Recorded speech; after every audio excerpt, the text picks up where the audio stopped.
Hi folks, Autumn here with Kevin from On the Trail podcast. Hi, He's folks. going to help us change out the fuel pump today. So we're going to start here with the fuel lines.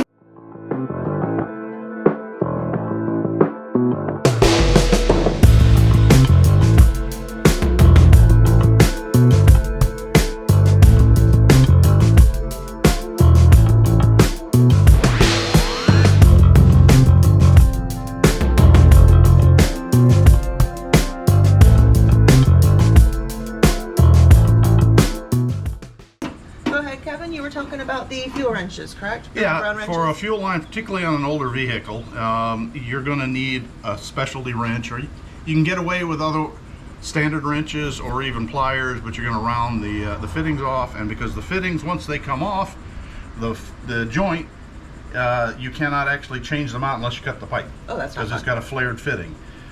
These are designed to fit tightly around. They're just enough clearance to get, over the pipe, and then get a good grip on, and then pop them free. Yes, I pre-loosened that one, and then she said, "Oops, we didn't turn the camera on." And this is what I was talking about. See how it's got a flared end right here? Yes. So you can't take this off. Okay. So you really don't want to booger this nut up if you can help it. Otherwise, then you're making not just a replacement nut or getting a replacement nut, you're going to be making a new fuel line. Gotcha. So I'm going to go ahead and let you have a shot at this one. Okay. So you just come down here and loosen it. It may fight you, it may not. Whoop, get back on there.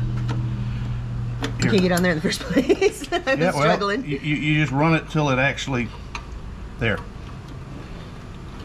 Give it a good snap, there, okay. That one actually came free, so now see if you can work it back off this way, there you go. And here, I'll hold the wrench if you want. And folks, we do have a drip pan underneath here. Okay, not much to drip. Okay. And now we've got to do the next one, and here we have a little dirty trick. These are foam earplugs, and if the line starts dripping, since it's a steel line, I can't exactly crimp it.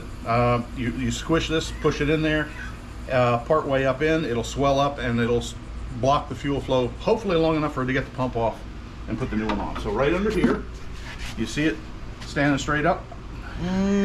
Which one? That's it. Here, I'll help. Oh, I see it. Okay. This one? Yep. Turn the wrench over so it's pointing up. Yeah, you go. Now, and there you go. Oh. Now you're tightening. Oh. You may have to, no, you're tightening.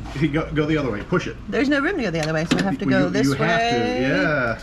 And I'll figure it out. I'll get there. I'm smart, I swear. There you go. Ah, got it.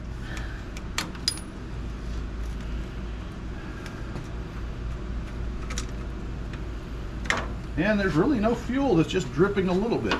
All right, well, fuel lines are off. That was the scary part. Now, if you can look at the new one here, there are 2 bolts. And so we're going to have to get wrenches, and it feels like it's probably a 1/2 or a 9/16. I'm going to guess a 1/2. So we'll need a socket, an extension, and a ratchet. And then you put your ratchet out here. Now, he's got to get the ratchet. And the second one is a tougher one. You said it wasn't, is this it? Because you said no. Yeah, oh, I'm sorry. I thought you grabbed the, and then we have to get on, ooh, that one's, we may need a wobble. Wobble, work it in there.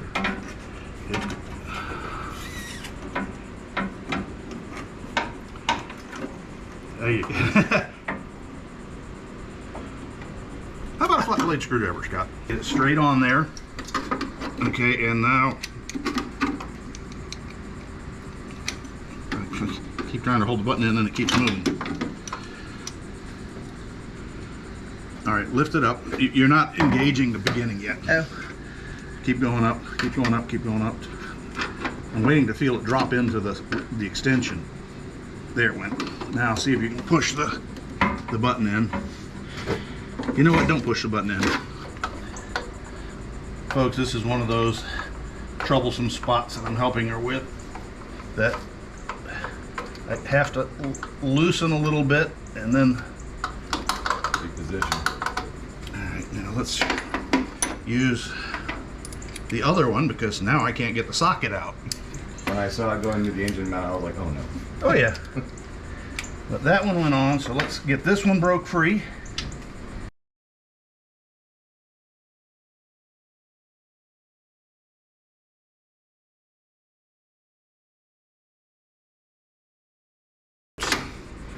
they're nuts. Now let's see if, see, I just loosened the pump. I don't know if you saw that.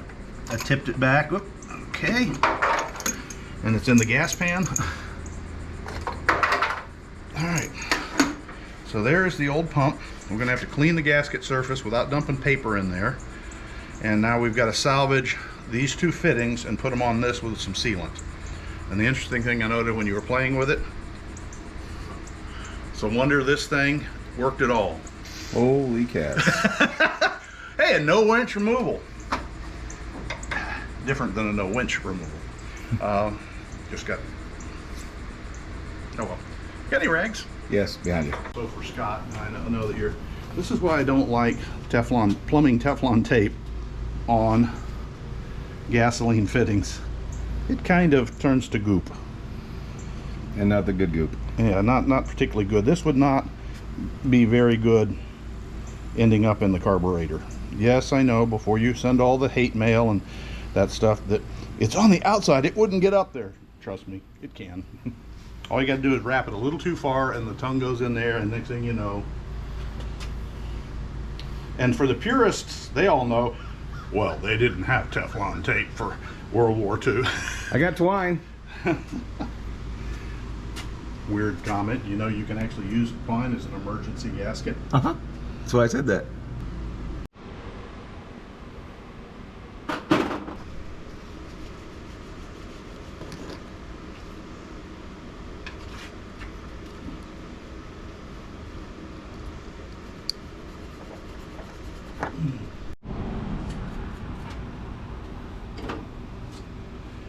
Okay. When you're using an RTV in this situation, first make sure that it's not turned to Asphalt. Yep, we got to dig this one out. Anyway, where I was going with that, now that I can actually get some out, is we don't want to put it up and in. We just want to fill the threads. Notice there's nothing there. That way it won't push into the actual joint itself and get into the pump system. Do that with the camera. Because that was actually kind of cool to watch. All we're going to do is take a dollop, and I'm rolling the fitting, and notice nothing on the end. Again, that's to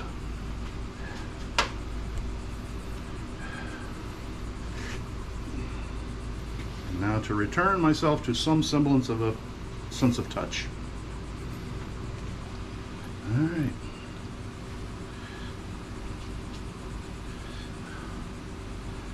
So there is your pre-assembled pump. Now, because we are working with older equipment, I am going to just go ahead and do another messy bit of double sealing here, since we knew this was leaking oil before, as evidenced by the trails. And the idea again is not to have big globs hanging all over the place, but just a nice thin coat. And we're going to turn it around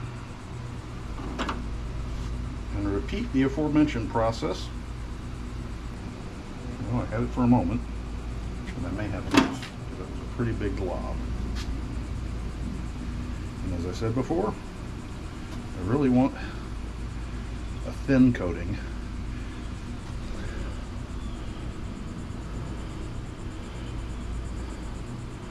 Like that.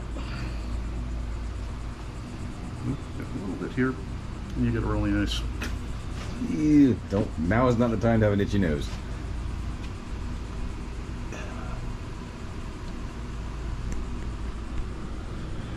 No, but you have something like that. All up in the oil, and that's all needed. That's all. Just a little bit. So let's wait for the cameraman to. Yeah, you're good. So all we did was coat the end of the foot where this pumps. Okay. And where it lays, it wants to go. There we go. And block access for the nut and the bolt. So we're going to start off with the easy to reach one.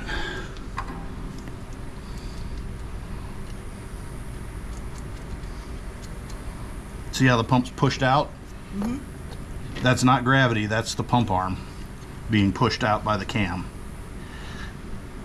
So we'll get that finger tight. And now comes the fun one. Fun being the not so happy. Can I take one? Want to be over here? Will that make it easier? Probably eventually, but not right at the moment. Will it crank even with the key off? Yeah. Yeah, so go ahead, don't even turn the key on, just crank. What do you mean by crank? Put your foot on the little floor button and go wonky, wonky, wonk.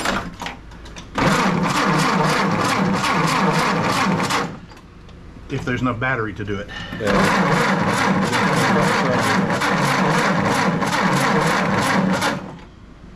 Keep going? Keep going. Remember, it takes a while to get it up here. Oh, it's pumping good.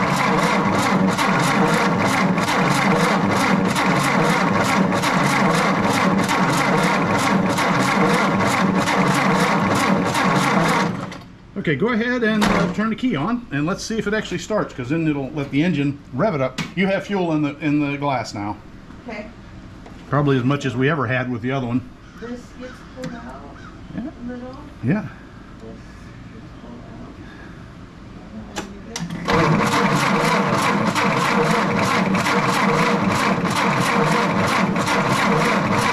It's going to take a minute or two to build it up and fill the carburetor too, so just